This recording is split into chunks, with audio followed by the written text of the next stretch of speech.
short presentation. I'm going to try to talk a little bit about a few things. So I'm not going to go into NAFTA. I'm not going to go into steel. We can talk about that later on whenever you want. But what I want to talk to you about today is something that has to do with everything that you've heard in different panels. Because if you go and you ask Mexicans, what is a word that defines us? Probably the word you're going to hear most is ingenuity. Mexican ingenuity. But let me explain what I mean with that. And let me take you back to 1938. 1938, a really difficult time throughout the world, beginning of a war, political and economic instability. And from that moment, a new artistic movement came about, right?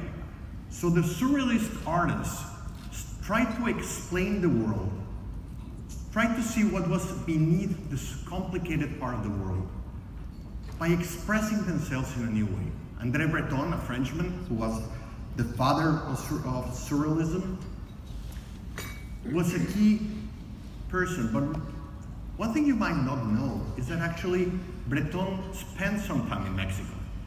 So you see, he was invited to Mexico by Frida Kahlo and Diego Rivera.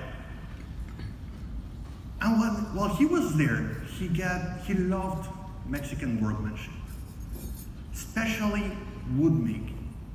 So he decided to have a table made.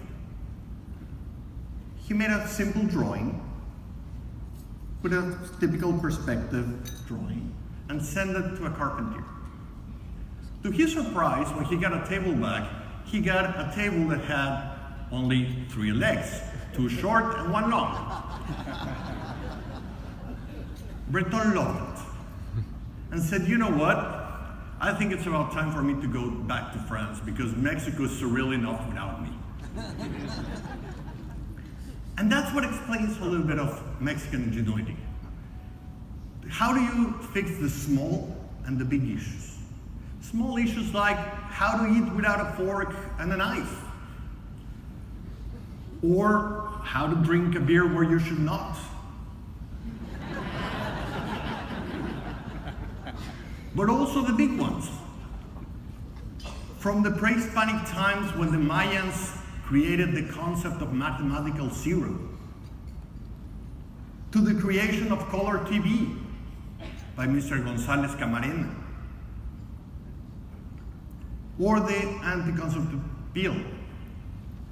All of these are examples of some of the things that we see. How about a battery that can run for thousands and thousands of hours, and it doesn't affect the environment? Last Sunday, you probably saw this guy. Guillermo del Toro won the Oscar for Best Director. By the way, it's the 4th time in 5 years that a Mexican has won the Oscar for Best Director. A few weeks before, when he won the Golden Globe, somebody asked him, what allows you to have that balance between light and dark in your films? And he answered, porque soy mexicano. Because I'm Mexican. And the room laughed. But then he tried to explain, you see, the historical and societally experience in Mexico allows us to see dark in the light and light in the dark, to understand the multi-layers of reality because of the experiences that Mexican society has gone through. That is a little bit of what we think about when talking about Mexican ingenuity. So in terms of tendencies, you might not know, for instance, that Mexico is a country that graduates more engineers per capita than any other country in the world. 3 times more today than we did in the year 2000. Last year, we received 39 million tourists, making us the 8th largest market for international tourism. We are building the 2nd largest airport in the world. It's going to be based in Mexico City. It's going to be able to handle 100 million passengers a year. Since yesterday, we had trade agreements with 51 countries in the world. Today, we have TPP 11. We're very happy about that one.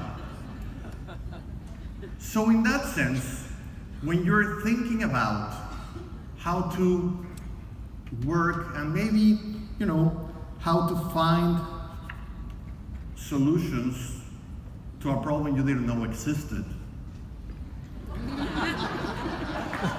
or maybe when you're trying to think about innovation, or want a different perspective on reality, maybe then I would suggest take advantage of the 800,000 strong Mexican heritage community that calls Washington State home.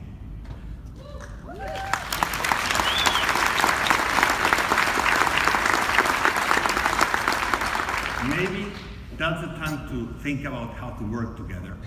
And maybe just it's a way of thinking Mexico. Thank you.